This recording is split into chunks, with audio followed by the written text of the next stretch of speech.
Imagine this. You're just starting a new business, finally living your dream, when out of nowhere, a neighbor, let's call her Ki, decides she's going to shut you down.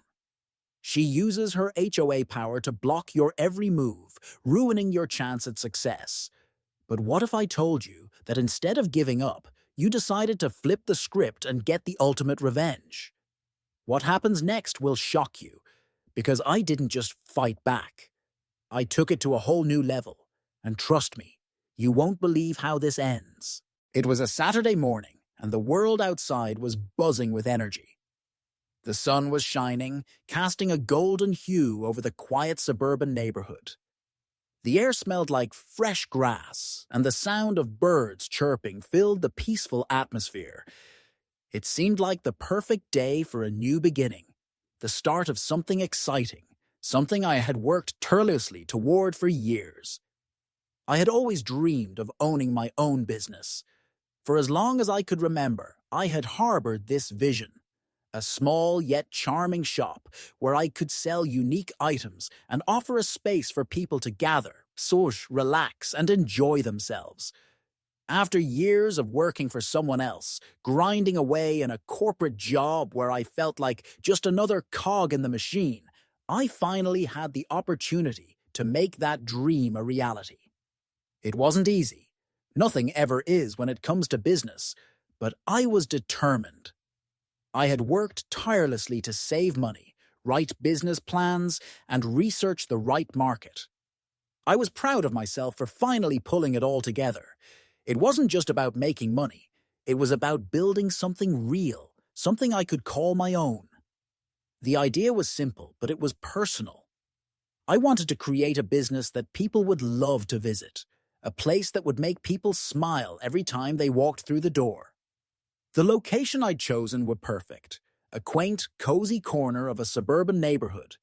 It wasn't in the heart of the city, but it wasn't too far out either. It was an area that felt welcoming, with tree-lined streets and a sense of community that was hard to come by in larger urban areas. The property itself wasn't much, a small one-story building that had previously been a family-owned cafe. It needed a little work, but I was up for the challenge. I spent weeks painting, installing new fixtures, and setting up the perfect ambiance. I designed the interior layout, picked out the colors for the walls, and handpicked the items I would sell. Locally sourced crafts, handmade products, and vintage goods that would give the space a unique charm. Every little detail, from the lighting to the furniture, was chosen with care. My vision was clear. The business would be a community hub, a place where people could come together, grab a coffee, chat with friends, or find something special. I was excited. My heart raced every time I thought about it. The grand opening was set for the weekend. Everything was ready, or so I thought. On the morning of the grand opening, I arrived at the shop early to finish a few last-minute tasks. I stood there, looking out of the window at the vibrant neighborhood around me. The buzz of excitement was in the air, and I couldn't help but feel a sense of pride at how far I had come. This was my dream finally coming true, and I was about to share it with the world. The first customer walked in just after I opened the doors. It was a middle-aged woman, well-dressed, with a pleasant smile on her face. She looked around curiously before approaching the counter. "Hello?" I greeted her warmly. "Welcome. How can I help you today?" She smiled. "I've been meaning to check this place out. I live just down the road, and I've seen your sign. I love what you've done with the place. It feels welcoming." I smiled back, feeling proud. "Thank you so much. I'm really glad you like it. Feel free to look around." The woman took a moment to browse through the shelves, picking up a few items and admiring them. It was an encouraging start. I had worked hard to create this experience, and it felt like it was being received well. But as the morning went on, something strange happened. I noticed a woman walking up and down in front of my shop. She had a stern expression and was staring at my windows, occasionally jotting something down in a notebook. She wasn't a customer. I didn't recognize her. I watched her for a few moments before she finally walked into the store. I smiled and greeted her, but the moment she opened her mouth, I knew I was in trouble. "Are you the owner?" she asked sharply, scanning the store with disapproval. "Yes, I am," I said, trying to sound friendly despite my growing concern. "Welcome to my shop. How can I help you?" She didn't return my greeting. Instead, she glanced around the room and then locked eyes with me. "I'm Karen," she said, as though her name was enough to command respect. "I'm the president of the Homeowners Association, HOA, for this neighborhood.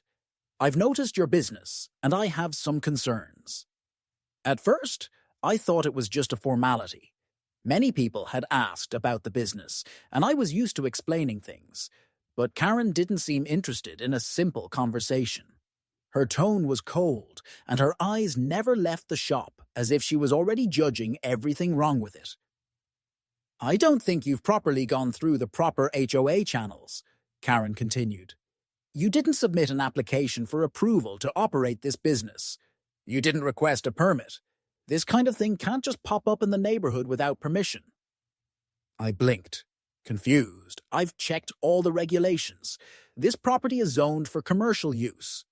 I've followed the process, and I've done everything legally required. This isn't just some pop-up shop." Karen didn't seem to care about my explanations. She crossed her arms and gave me a disapproving look. "It doesn't matter what you think you've done. The HOA's rules are clear. No business can operate here without my approval first. I'm going to have to report this to the board." I stood there, stunned. What was happening? I was doing everything by the book. I had invested my savings into this dream, and now, this woman, Karen, was telling me I couldn't even open my doors without her permission? It didn't make sense. "Wait, hold on," I said, trying to keep calm. "You can't just shut me down. This is a zoned commercial property. I've got all the paperwork to prove it. I'm legally allowed to operate." Karen's lips curled into a thin smile, almost like she was enjoying my frustration. "You'll have to take that up with the IOA board. I don't make the rules, I just enforce them. And from what I see, your business isn't welcome here." I opened my mouth to respond, but she turned and walked out before I could get a word in. I stood there, frozen in disbelief, as she disappeared down the street. I tried to push the interaction out of my mind. I was a new business owner, and I wasn't about to let one person ruin my dream. But I couldn't shake off the feeling that something was wrong. Karen had made it clear she wasn't going to let me operate without her approval, and with her position as HOA president, I feared she had the power to make things difficult for me. I spent the next few days contacting the HOA board to ensure I was complying with all the rules. I called multiple times, left messages, and even emailed them, but the response was always vague. "We'll look into it," they said. Days turned into weeks, and no one at the HOA seemed to want to take responsibility. Meanwhile, Karen continued her silent campaign against me. She would often walk past the shop, staring inside with a look of judgment. Sometimes she would take notes. Other times she would knock on neighboring doors to talk to residents. The gossip and whispers in the neighborhood began, and I could feel the pressure mounting. Every time I thought things were finally settling, Karen would find a new reason to call the HOA, making more complaints about my business, complaints about noise, about the aesthetic disruption my store might cause, and even about Max, my dog, who was occasionally barking at passing cars. The situation started to feel like I was fighting against an invisible force that wanted nothing more than to shut me down. Days turned into weeks, and the growing tension in the neighborhood between Dave and Karen, the HOA president, reached a boiling point. What started as a simple business opening had quickly escalated into a battle for control, not just of Dave's dream, but of the very freedom to run a business in the community. Karen had made it her mission to shut down his venture, using her position within the HOA to create obstacles and constantly enforce her personal agenda. What Karen didn't realize, however, was that Dave wasn't going to back down. The fight had just begun. Dave had always prided himself on being a law-abiding citizen. When he bought the property and opened his shop, he made sure to check every box, get all the necessary paperwork, and comply with all regulations. The fact that Karen's complaints were starting to flood the HOA board left him feeling more and more like an outsider in his own neighborhood. For the first time, Dave wasn't just fighting for his business. He was fighting for his right to exist as a member of the community. When he received the letter summoning him to the HOA meeting, he couldn't help but feel a mix of frustration and anxiety. He had tried his best to follow the rules, yet Karen's influence had created an atmosphere of hostility. He couldn't fathom how someone could have so much power over other people's lives. The meeting was scheduled for that evening. It would be held at the community center, and the board members were all scheduled to attend.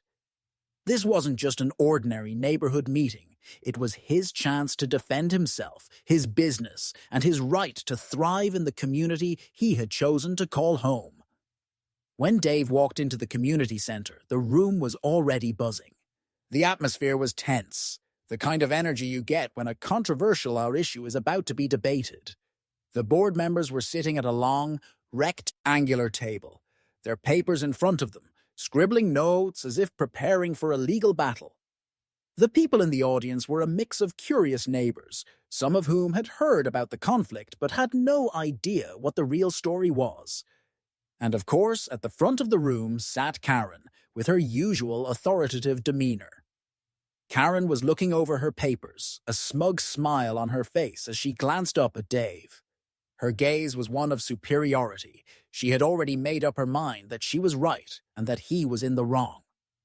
The truth didn't seem to matter to her. What mattered was her vision of order and how she had always been in control. Dave stood at the front of the room as his name was called. He cleared his throat and approached the podium, trying to steady his nerves. The entire room fell silent, and Karen's cold, piercing stare was fixed on him. It was clear this wasn't going to be a conversation. It was going to be a battle. "Good evening," Dave began, his voice steady but laced with frustration. "I'm Dave Smith, and I'm here today to address the complaints that have been filed against my business. I want to make it clear that I've followed all the regulations, I've complied with zoning laws, and I've done everything by the book. This shop is here to serve the community, not to cause problems." Karen quickly interrupted, her voice sharp and condescending. "Mr. Smith, this is not just about what you've done. It's about the impact your business is having on the neighborhood. People are upset by the noise, the traffic, and the overall disruption your store has caused. You've turned this residential area into something that's more fitting for a commercial district. That's why I've raised these concerns." Dave's eyes widened. This wasn't about the noise. It wasn't about traffic, and it certainly wasn't about the neighborhood. This was personal. Karen was making it clear that she didn't approve of his business, and that meant she would use her power to shut him down. "I've had no complaints from any neighbors, Karen," Dave countered. "In fact, many of the people around here have said they're excited to see something new in the area. You're the only one with an issue, and frankly, it's getting out of hand." Karen's face tightened, and she slammed her hands on the table. "I've received multiple complaints. People are unhappy, and you're disrupting the flow of this neighborhood. I have the authority to shut this down, Dave. If you don't follow the rules, I'll make sure the HOA takes action." Dave was taken aback. How could she just bully her way through this? His heart began to pound in his chest, but he didn't back down. This wasn't just about him anymore. It was about his family, his business, and his right to be part of this community. He had worked too hard to let Karen dictate his future. "I'm not going anywhere," Dave said firmly. "I've followed all the regulations, and you don't have the right to control everyone in this neighborhood based on your personal preferences." There was a moment of silence in the room as Karen glared at Dave.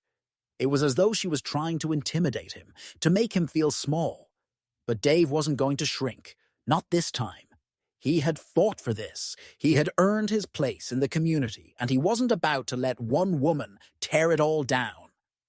The board members who had been silent throughout the exchange began to murmur among themselves. There were a few uneasy glances, some nodding in agreement with Dave.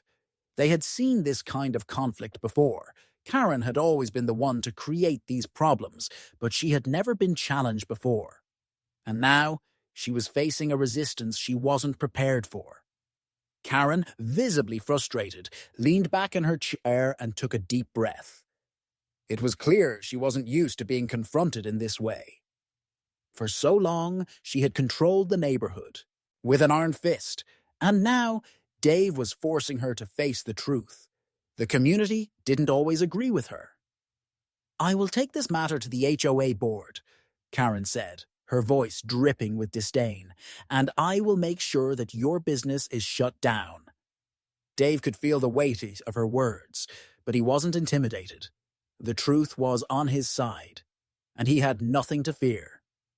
"You can try," he said, "but you're not going to win. I've done everything the right way, and the community stands behind me." As the meeting went on, it became clear that the board members were starting to side with Dave. They didn't like Karen's authoritarian approach, and they saw the truth in Dave's argument. The tension in the room was palpable as Karen continued to speak, her words growing increasingly hostile. But the board was no longer listening. They were seeing the situation from a different perspective, one that included Dave's rights to run his business without fear of arbitrary restrictions. After a tense deliberation, the board voted in favor of allowing Dave's business to stay open, but with some minor compromises about noise levels. The vote was a victory, but it wasn't just about the business.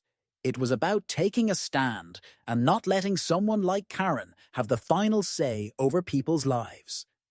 Karen, her face flushed with anger and disbelief, stood up to leave. "You'll regret this," she muttered, her words barely audible as she stormed out of the meeting room. The next few days were a blur. Dave's business remained open, and the community rallied behind him. He could feel the shift in energy as neighbors came to support him, expressing their gratitude for his resilience. For the first time, people were standing up to Karen, realizing they didn't have to live in fear of her rules. Karen, on the other hand, had lost the battle, and her control over the HOA was forever weakened. People began to speak out about her overreaching rules and question her leadership. The once feared HOA president had been dethroned, and the neighborhood was finally free to breathe. The day after the HOA meeting, Dave woke up with a sense of quiet triumph. It wasn't the kind of victory he had expected, but it was still a win. Karen had been publicly rebuked, and his business had been given the chance to thrive. He had stood his ground, and in doing so, he had gained the respect of not just the board, but the entire neighborhood. It felt like the weight of the world had been lifted from his shoulders.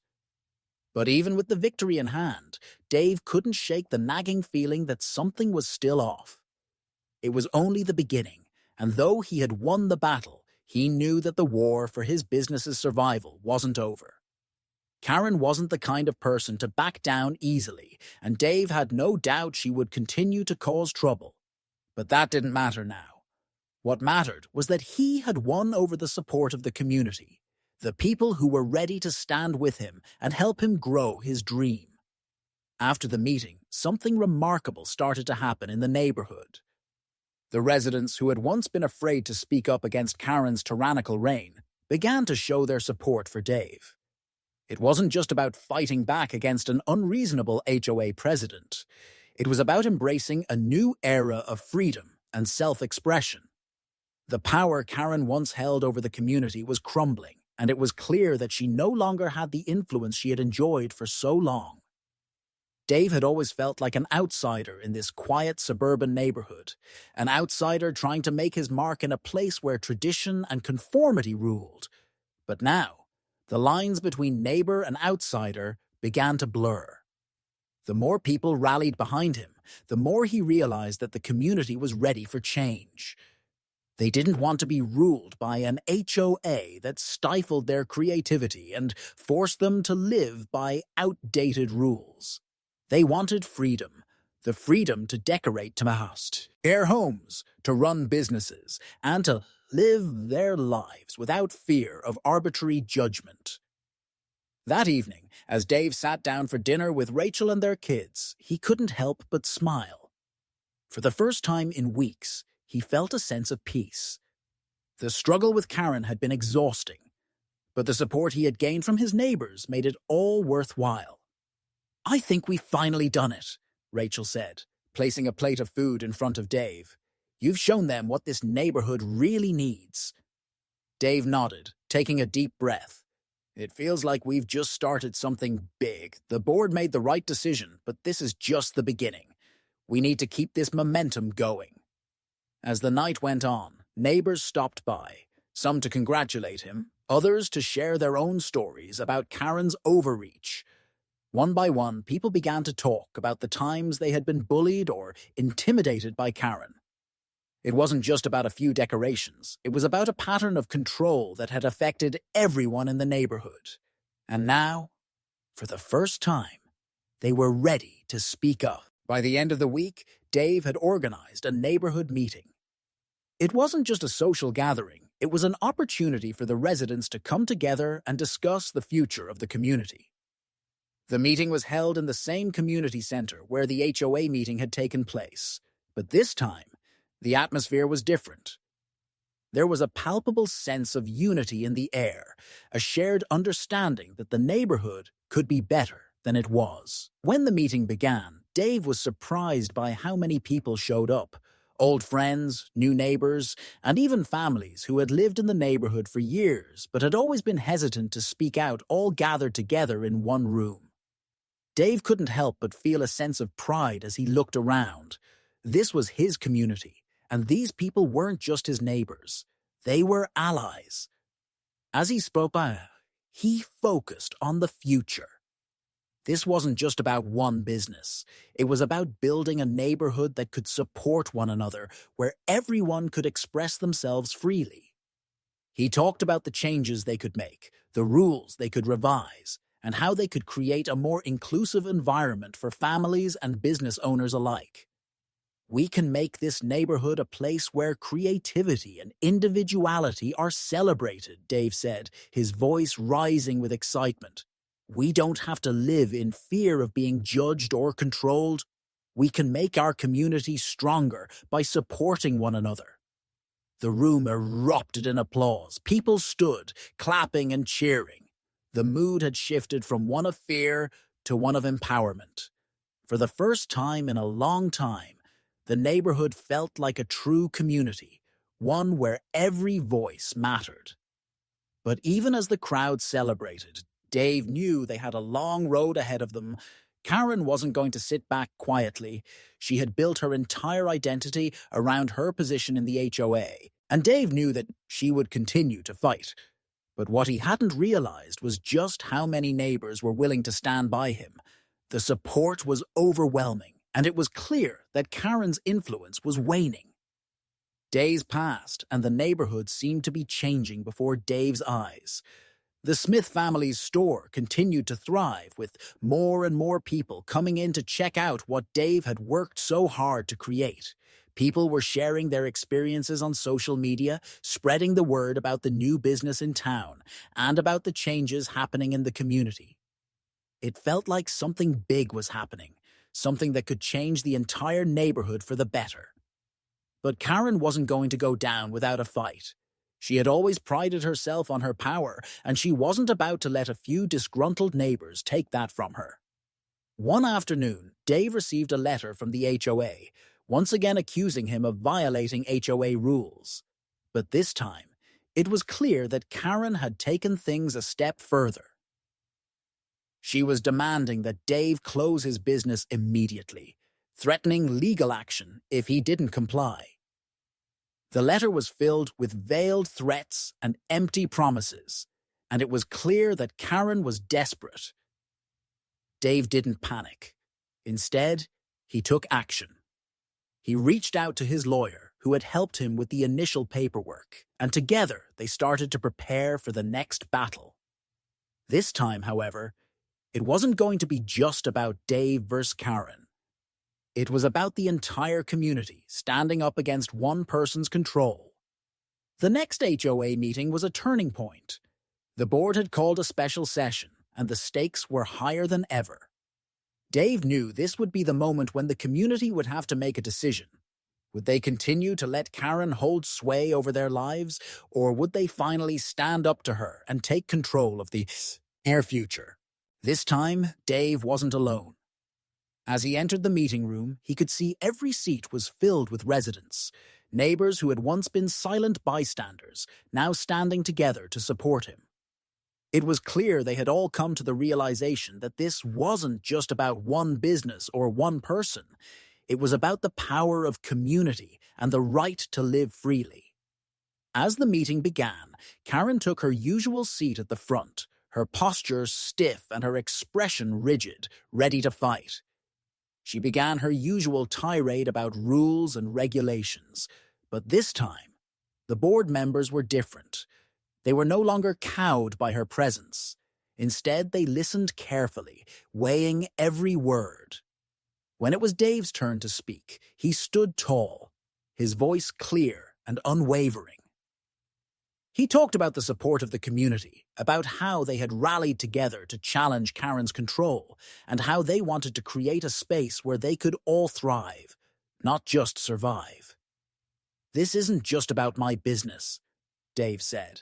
"This is about everyone's right to live freely, to express themselves, and to support one another. We have the power to shape this neighborhood, and I believe it's time we take that power back." The room erupted into applause, and Karen's face grew pale. She knew this was the moment she had lost. The board voted, and the decision was unanimous. Karen's influence was over. The new policies would allow businesses to operate more freely, and Karen was stripped of much of her power. The fight was over. Days passed after the dramatic meeting, and the ripple effect of the board's decision spread through the neighborhood. The feeling of freedom that had been suppressed for so long was now slowly seeping into the lives of every resident. The battle had been won, but the fight for the neighborhood's soul had just begun. Dave had thought that the end of Karen's reign would be an immediate relief. But the truth was, the victory wasn't just about defeating one person. It was about a community learning how to stand up for itself, how to live freely without the constant fear of judgment and control.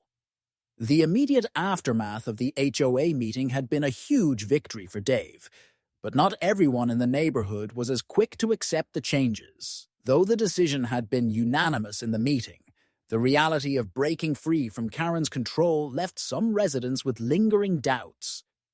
Some of the older residents, those who had lived in the neighborhood for decades, were hesitant. They were used to the quiet, controlled atmosphere that Karen had worked hard to cultivate. For them, the idea of a new, more free-flowing neighborhood felt uncertain and even uncomfortable. Dave could understand their feelings. Change, no matter how positive, often came with its challenges. The new policies meant fewer restrictions on things like pet ownership and business operations, but there was a fear that without strict rules, the neighborhood would lose its charm, its character, and its peaceful atmosphere. Dave spent weeks talking to these neighbors, listening to their concerns and reassuring them that his intention was never to disrupt the community. In fact, it was to revitalize it, to breathe some life into a place that had become stagnant under Karen's watch. He met with the neighborhood in small gatherings, offering his vision of what a vibrant, creative community could look like, a community where people could express themselves without being subjected to arbitrary limitations. He didn't want to erase the character of the neighborhood. He wanted to enhance it. Slowly but surely, the neighbors began to see it.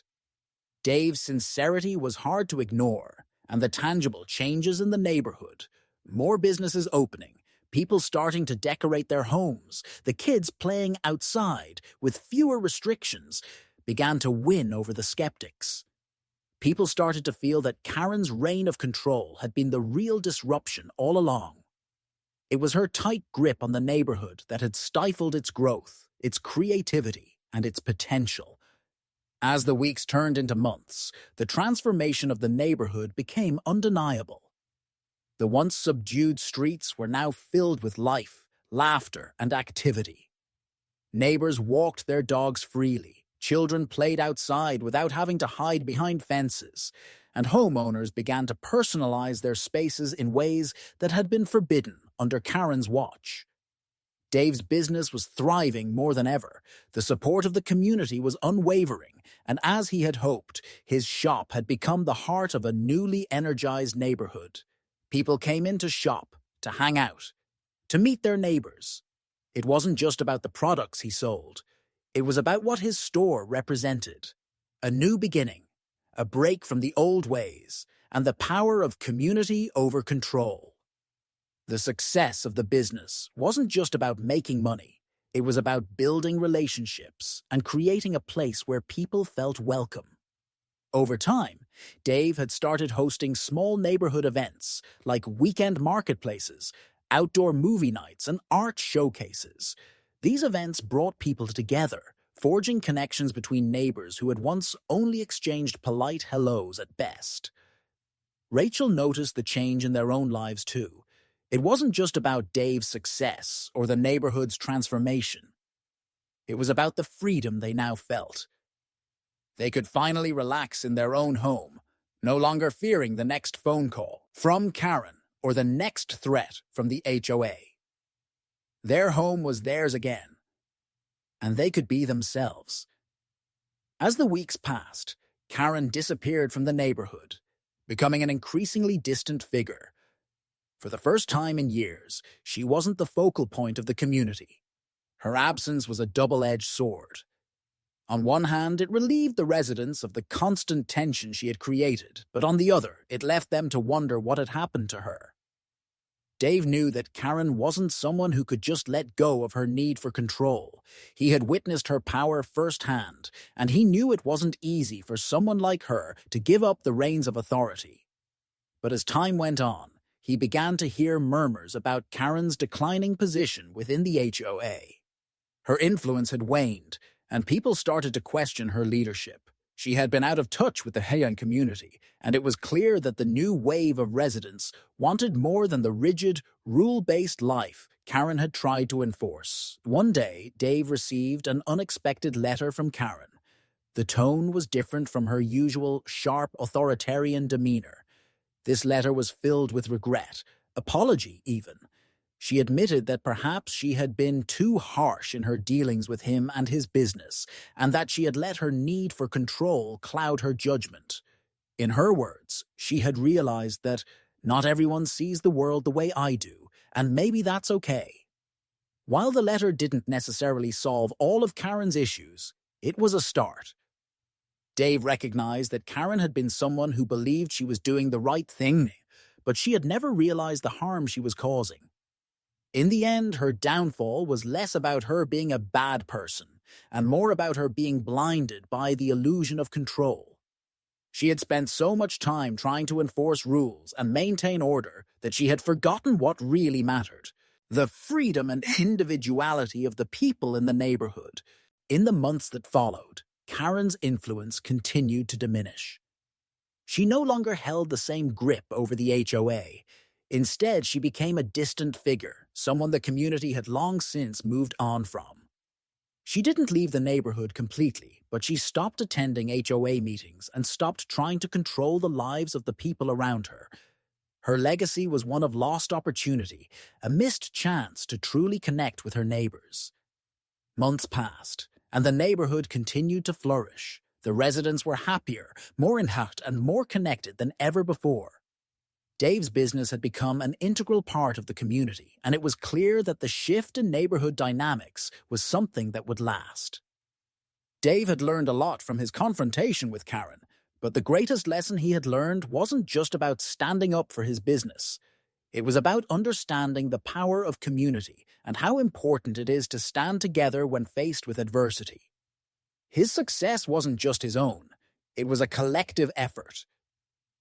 The community had come together to fight for a common cause, and in doing so, they had created something far greater than any one person could have achieved. As he looked at the neighborhood from his front porch one evening, Dave couldn't help but smile. The small business he had started in the face of adversity had become the beating heart of a community that was now stronger than ever. The memories of the conflict with Karen faded, replaced by the memories of the connections they had made and the growth they had experienced together. It wasn't just about decorations, business, or even rules. It was about something deeper, a community that had learned to live without fear, to celebrate differences, and to support each other in ways they never thought possible. And as for Karen, she had learned that true power didn't come from control.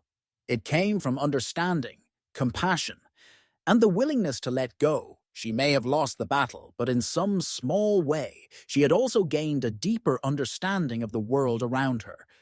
And perhaps that was the greatest victory of all. Months had passed since the HOA meeting, and what had begun as a small, personal battle had turned into something much larger, something that rippled through the entire community. The victory Dave had achieved was no longer just about his business. It was about changing the culture of the neighborhood and reclaiming a sense of community that had been lost under the oppressive reign of Karen, the HOA president. The fight for a small business had sparked a wave of transformation, and now, the neighborhood was flourishing in ways no one had anticipated. Dave stood on his front porch, looking out at the neighborhood. The small store he had opened was now the beating heart of the community. People came and went throughout the day, some popping in for a quick coffee, others browsing the unique items Dave had carefully curated. He had gone from being just another local business owner to a pillar of the community, someone who represented hope, resilience, and the power of standing up against unfairness. There were kids playing in the streets again, their laughter filling on the air. Neighbors who had once kept to themselves were now chatting in front yards, sharing stories, discussing their plans, and offering help to each other. The spirit of cooperation had returned. Dave had seen how the neighborhood had changed, how it had gone from being a quiet, somewhat isolated place to a thriving, connected community. The fear that had once held everyone back had faded away. People had finally realized that they didn't have to live in fear of the HOA president or anyone else who tried to control their lives. His store wasn't just a business anymore. It was a symbol of what was possible when people came together and stood up for what was right. It was the place where neighbors gathered, where they shared their lives, their victories, and even their struggles. The store had become a safe haven, a place of freedom in a world that often tried to restrict it. Dave had made sure to involve the community at every step. He hosted local events, such as art exhibitions, open mic nights, and food festivals, where everyone, young and old, could come together and showcase their talents. The idea was simple: create spaces for people to express themselves and connect. And it worked. People who had been isolated or marginalized before now had a place to shine. The business itself was thriving. Max, Dave's loyal dog, was now a familiar face to everyone. He greeted visitors with wagging tail and boundless energy, spreading happiness wherever he went. The once controversial dog had become a symbol of the neighborhood's transformation, a reminder that simple things can often lead to the greatest change. But as much as Dave was proud of what had been accomplished, there was still one person whose shadow loomed over it all: Karen. She was no longer the queen of the neighborhood, but she hadn't disappeared entirely. Karen had always been a person who relied on her position to maintain control, and it wasn't easy for her to let go of that power. She wasn't the same Karen she had been at the start of the conflict, but she hadn't fully processed the loss of her authority. In the months following the board's decision, Dave would occasionally see Karen walking the streets, but now, there was something different in her demeanor. She no longer wore that air of superiority. Instead, she walked with her head down, almost avoiding eye contact with her neighbors. Her once iron grip on the HOA had slipped, and she was no longer invincible in the eyes of the residents. But what struck Dave the most was that, for the first time, Karen seemed to reflect on her actions. He saw her one afternoon as he was walking Max in the park. She was sitting alone on a bench, staring at the ground. Dave wasn't sure if she even saw him approach, but as he got closer, their eyes met. And for a moment, Karen looked vulnerable. Her usual icy exterior had cracked, and there was an almost unrecognizable sadness in her expression. "Dave," Karen said softly, her voice quieter than usual, "I didn't expect any of this to happen." Dave stopped and took a deep breath. "Karen, I know you didn't want things to go this way, but your actions had consequences, and so did mine. We both made mistakes." Karen let out a long, weary sigh. "I was so focused on maintaining control, on making sure everything was perfect, that I lost sight of what actually mattered. I never understood why people were so upset, but now I do. I pushed too hard. I took everything personally, and in the end, I hurt the very people I was supposed to help." Dave looked at her, understanding in his eyes. Karen had been caught in her own trap. She had spent so much time trying to enforce rules, preserve order, and make everyone conform to her idea of what was right, that she had forgotten the core principle of community, that people need freedom to live as themselves. And now she was grappling with the loss of her authority. "Karen, it's not too late to change," Dave said gently. "This neighborhood needs someone who can lead with compassion and understanding, not just rules and regulations. There's still time to be part of the community, but you have to let go of the need for control." Karen didn't say anything for a long time. The silence between them was heavy, but for the first time in months, there was a feeling of peace. Karen didn't have to have the last word. She didn't have to win every battle. What mattered was that she was acknowledging her mistakes, and that was the first step toward healing, not just for her, but for the entire neighborhood. "I'll think about it," Karen said, her voice small but her words full of regret and hope. "I don't know where to start, but I'll try." With that, she stood up and walked away. Dave watched her go, not with anger or bitterness, but with a sense of understanding. Karen had lost her power, but it didn't have to define her.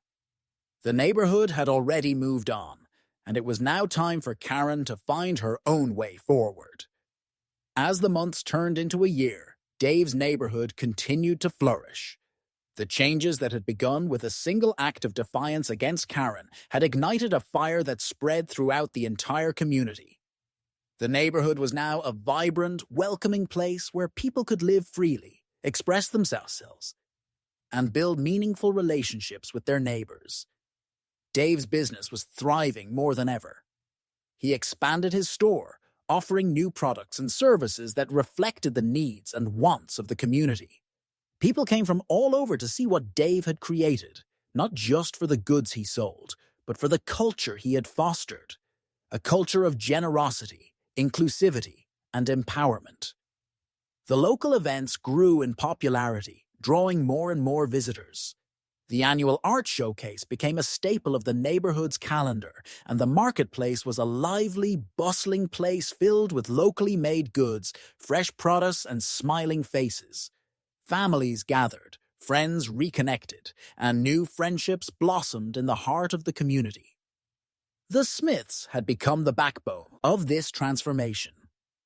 Dave's resilience, Rachel's unwavering support, and the love they had for their community had sparked something much greater than a business. They had created a space for others to feel welcome, to feel like they belonged. They had shown everyone that when you stand up for what's right, when you fight for your dreams and your beliefs, you don't just change your own life, you change the lives of everyone around you. As for Karen, she slowly integrated herself back into the community. She became involved in the neighborhood events, not as a leader, but as a participant. She found a way to contribute, not through rules and regulations, but through community-building efforts. She apologized to Dave, to the board and to everyone she had once tried to control. While she couldn't undo all the damage, she was making an effort to make things right. In the end, Karen's redemption came not through power or control, but through humility and understanding. And that was the most important lesson of all. Now, if you enjoyed this story, give this video a like and this channel a subscribe so that we have the motivation to continue delivering powerful stories like this every day. And don't forget to shine bright like a diamond. Peace out.